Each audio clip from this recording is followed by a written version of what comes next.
Wait, isn't that Dummy from the Iron Man movies? I like the fact that not everyone isn't just falling in line going, oh, Penny totally did it, bleh. Like, there are people who believe it's doctored and things like that. But I also like the fact that there are people who want Penny deactivated. Whether it's probably just people in Mantle who just doesn't want to see Jacques or Ironwood in power anymore, and they're mad because Mantle's getting shafted again. Oh, I guess Fiona is fine. Something, this is a personal thing, but I don't like the way they're stylizing their semblances in recent years. Like, it's like Jean's semblance. They all look the same as Jean's semblance. Like, their hand or their body part, usually their hand, shimmers that same exact texture, like water texture. It's just their color of their aura, and it just shimmers and then something happens. And I think that's kind of lame. I like the more stylized things, like Ruby has petals, Blake has her, like, shadow whatever, Yang, her hair looks like fire and her eyes turn red. I like how stylized those are, but in recent years it's like a glow. I don't know, just a bit more interesting looking semblances would be cool. Harriet's a good example. Her lightning, that, just simple things like that, not just the same shimmer all the time. Usually, I don't remember his name. I'll have it on screen now, because I don't remember his name. Usually he's really good at voicing Ironwood. Like, I've never been disappointed with Ironwood line reads. I think in this scene he's at his weakest. Maybe he's just not nailing the frustrated element of Ironwood. It seems Robin has emboldened our suppliers in Mantle. They're refusing to sell us provisions until the city is adequately repaired. He's good at being, like, dad mode, which is what Ironwood usually is. But, no, he just doesn't sound mad enough, I guess. But we're so close. There has to be some way we can finish the tower. Why do you care? This is something that hasn't made sense to me throughout this volume. I haven't brought it up, because it hasn't been super prominent, but I don't really have much else. I'm gonna be honest now. I don't have a whole lot to say with this episode. Watch. This is gonna be the review that's, like, 20 minutes long. But why do you care if it's close? Ruby doesn't agree with Ironwood's plan. She lied to him. They don't think it's a good idea. Why do you care about finishing the tower so quickly? And you could say it's just Ruby putting on an act, but it doesn't seem that way. They all seem very determined to help him get his tower built. And I understand on one hand the communication thing would be nice to have, but how are they gonna get their cake and eat it too? Get communication back, but stop Ironwood from doing the thing they don't want him to do. They're bearing all of it! The longer this waiting game goes on, the harder each day gets for people down there, and now you want to send in more soldiers? Samantha Ireland, on the other hand, is knocking it out of the park. Nora is impressing me non-stop this volume, but I knew she was a good voice actor, like before, with Nora, but, I mean, this line kills me every single time. Not like this. But yeah, she's doing a really great job, and I like this duality, because both sides are right and wrong in some degrees. Yes, finishing their project is important, but yes, he's really trualizing exactly what Mantle has to go through. And I really like that it's Nora stepping up to say these things, because it probably has something to do with her childhood. I've theorized, and I've seen other people theorizing, that she was from Atlas as an orphan, and then just made her way to Kurayuri and met up with Ren there. Which, I don't know, that could be true, it could not be. She might just be from a similar situation as the people down in Mantle. But I like that because she has been through that. She's been like those kids we see, like throwing rocks at things and looking sad. That's been her at one point in time. And she knows what it's actually like to be down there suffering compared to Ironwood, who's just kind of brushing it off. Like, he knows, he's like, oh, there's always sacrifices. But he doesn't really, he hasn't been in the shoes of someone who's had to suffer those sacrifices. Nora has. And I'm glad that she's the most vocal during the scene, because it makes sense. I am so sick of secrets. If we just told everyone about Amity, about Salem. We can't. Oof, this is probably the best, interaction in the entire episode. Nora at her wit's end, and she's right. She's honestly right from the very beginning. Once again, being best girl, internet girl. If they just were honest about it from the get-go, they wouldn't be having this problem. Robin wouldn't be stealing their shipments if she just knew what was going on. If we were just honest about Salem from the very beginning, we wouldn't need to be trying to go behind people's backs and avoiding a panic about it.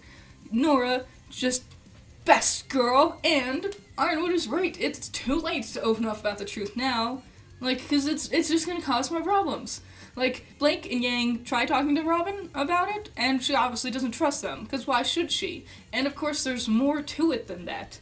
And then they have to open up that can of worms about telling her about Salem, and it's just the secrets have piled up so high on top of each other. It's like, when you tell a lie, and then to cover it up, you tell another lie, and then you have to make this web of lies, like, non-stop, in order to, like, be a foundation for your original lie. It's becoming that, and once that happens, it's gonna just topple over, and that's gonna be really interesting. I think that's gonna be the climax of this volume. I like this conversation between Blake and Yang because they're disagreeing with each other, but it's not an argument. And usually when there's disagreements, it's like Ren and Nora, what they're going through this volume. It's like a full-on, I hate you kind of argument thing going on. I like how they're disagreeing with each other, but at the same time they're on the same page and they understand each other.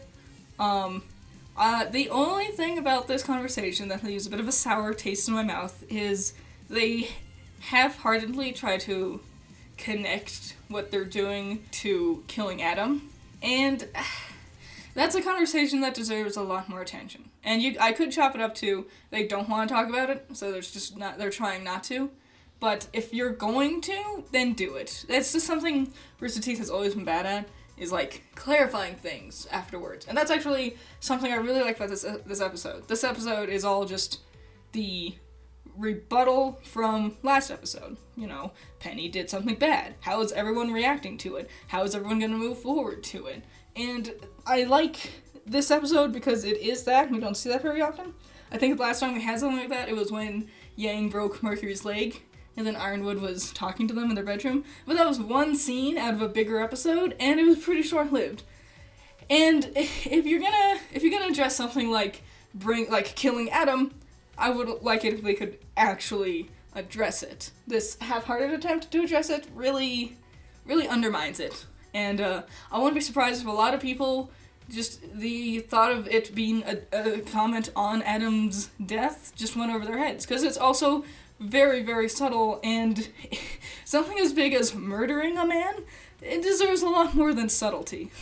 If Maria hadn't offered to help me these past weeks, I'd have likely collapsed by now. Yes, the old blind woman is helping the old crippled man. What a award-winning combination for help.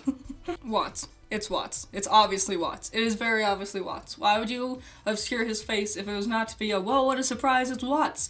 But it's obviously Watts, because Watts is the only character who wears that shade of yellow and is that tall and lanky. It's obviously Watts.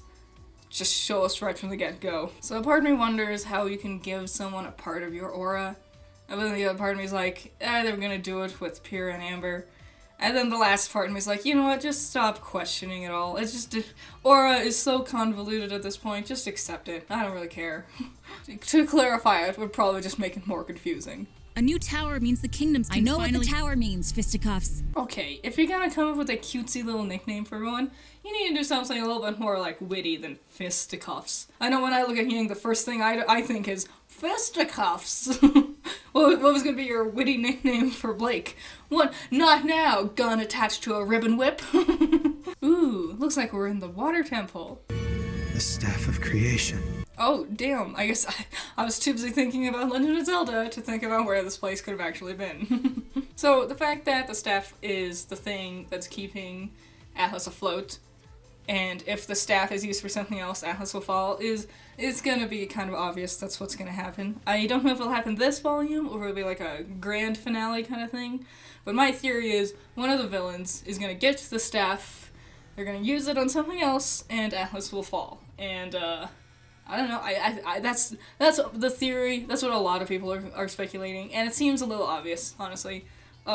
It's a good idea, and if that does happen, not only is that gonna really shake up the foundation of the kingdom and the story, but then I also want to know what else we're gonna use the staff for.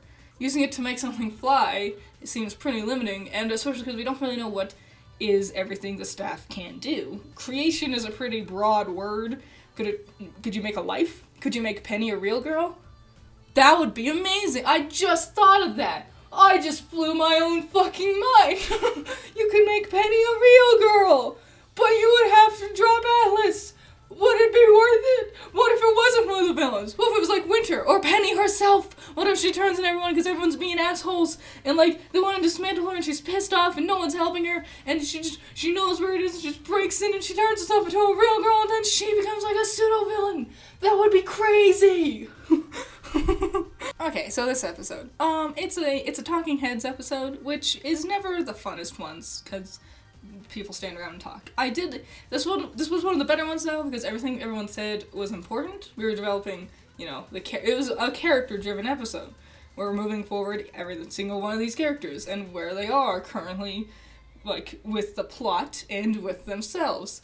And at least for being a Talking Heads episode, I gotta give props to the directors. I don't know who they are off the top of my head. I'll have their names here with fanfare. Props to them, because Talking Heads can be very boring. And in the past, it's been a lot of, like, bust shot, close-up shot, cowboy shot. It's pretty boring. Very, very boring back and forth. This one, they're playing around with angles a little bit more. The characters move a little bit more. It's just better than they've had before. But really, the best part of this episode is that we're just sowing the seeds of interesting character development everywhere. And I really especially love the fact that no one is really in perfect alignment anymore. Beforehand, it was like, we all disagree with Ozpin. We all hate him now. We all are on the same page. We all agree. Steal an airship. We're all on the same page. But now, suddenly it's a lot more complicated than that. Blake and Yang are siding with Robin now. And it's interesting, especially with Yang, because she, even in this episode, has always been the most adamant about being mad at Oz for lying. But now we are in an interesting dilemma. She could either A, tell the others about Robin, and they're going to be mad at her for what her and Blake are doing, or B, she's going to have to lie to everyone about them interacting with Robin. And now Yang is going to be in this weird situation of hypocrisy. Like, she's mad at everyone else for lying, but now she's keeping secrets. It's an interesting thing for her character to go through, and I want to see where this goes. I really hope that they develop this a lot more. It was really, really subtle. Ren had one line, but it spoke volumes. It's that he is very much in alignment with Ironwood, and Nora is very much not. So that confrontation between the two of them is just going to grow more. She's really against what he's doing, and Ren's "yes sir" was so, like, poignant. So, like, he meant it. He's in agreement with what Ironwood is saying, and I want to see that conversation between him and Nora. Why does she hate it so much? Why is he so in line? Do they not want to see eye to eye at all? That's going to be interesting. I like the fact that Oscar is getting to be better friends with Ironwood. Ironwood's beginning to trust him. They're beginning to really grow together. And the final thing of having to go see Jacques is going to be an interesting culmination of everything. And I'm really, really curious to see what happens. This was a good setup episode. Like, the first episode of this volume, despite being a setup episode, didn't do anything other than they got arrested. How will that turn out? Well, there's nothing else to question, but now it's the thing of not only continuing the plot from before with trying to finish Amity, Jacques is now on the council, we have the Winter Maiden we need to worry about, and Penny is being framed. Now we're having all these character-specific problems, going and talking to Robin, being friends with Ironwood, disagreeing with each other, and now this, like, curveball of the staff of creation being someone in there that's just going to sit there and wait, and I'm really curious to see how it's all going to play together, and I want to see how these characters are going to grow and develop because of this. I think I'm excited to see what's happening next, but hot off the heels of last episode, which was so bombastic and fun, I've seen a lot of people saying this episode was disappointing, and it was more boring than last episode. Obviously, that's going to happen, but I wouldn't say it's bad or disappointing. I would call it very good setup, but set up nonetheless. I hope next week is a big one, something to leave us off on a really high note. So, I'll see you there. If you like my channel, go ahead and support me. I have a Patreon. Any and all contributions is greatly, greatly appreciated, and it makes you an awesome, awesome person. And I want to know your thoughts on this episode in the comments. I had very little opinions, other than I like what's happening. Now we just gotta make sure they actually pull off what's happening. I want to know your thoughts, anything and everything. I want to know your thoughts in the comments below, and I'll see you in the next one. Bye bye.